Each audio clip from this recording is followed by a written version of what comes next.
আজকে রান্না হবে ডিম আলু টমেটো দিয়ে ঝোল বানাবো। ডিম 5টা ডিম ছাড়িয়ে নিয়েছি সিদ্ধ করে। কড়াটা বসিয়ে দিয়েছি চুলার মধ্যে। কড়া গরম হয়ে গেছে, ডিম ভাজবো। তেল দিলাম,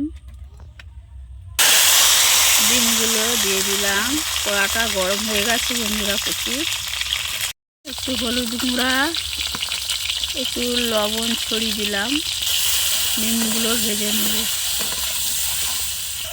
ডিমগুলো ভেজে নিয়েছি হালকা করে, এবার তুলে নেব। বড়িগুলো তরকারিতে দেবো, ডিম তরকারির মধ্যে একটু ভেজে নেব হালকা করে। বড়িগুলো ভেজে নিয়েছি, তুলে নেব।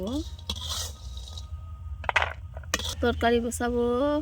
তেল দিলাম, পেঁয়াজ, আদা রসুন বাটা, পেঁয়াজটা লাল করে ভেজে নিয়েছি। এবার একটু হলদি দিলাম, লঙ্কার গুঁড়ো একটু দিলাম, লবণ স্বাদ মতন। মশলাটা ভালো করে পাকিয়ে নেব নাড়াচাড়া করে। টমেটো কুচিগুলো দিলাম, দিয়ে কষিয়ে নেব ভালো করে।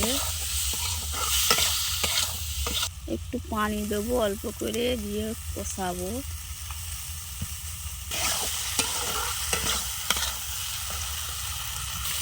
আলুগুলো দিলাম, এবার নাড়াচাড়া করে ভালো করে কষিয়ে নেব।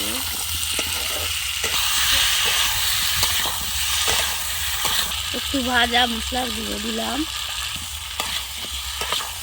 ভালো করে আবার নাড়াচাড়া করে নেব। ভাজা বড়িগুলো দিয়ে দিলাম ওর মধ্যে।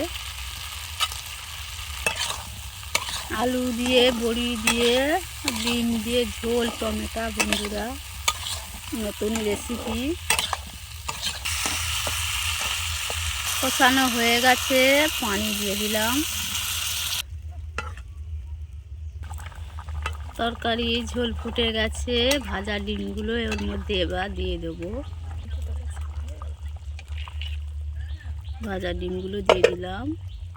আজকে আমাদের রেসিপি বন্ধুরা ডিমের ঝোল। নতুন রেসিপি, ডিমের ঝোল কোনোদিন দেখানো হয়নি, আজ দেখালাম। বড়ি আলু ডিম ঝোল বাকি আছে বন্ধুরা। ডিমের ঝোল হয়ে এসছে বন্ধুরা, এবার নামিয়ে নেবো আরেকটু পরে। ডিমের ঝোল হয়ে গেছে, নামিয়ে নেব। নামিয়ে নিয়েছি, ভাজা মশলার গুঁড়োটা ছড়িয়ে দিলাম। কালার হয়েছে বন্ধুরা, গোস্তের কারি মতন কালার, কত সুন্দর। খুব সেন্ট করছে আজ তরকারিটা।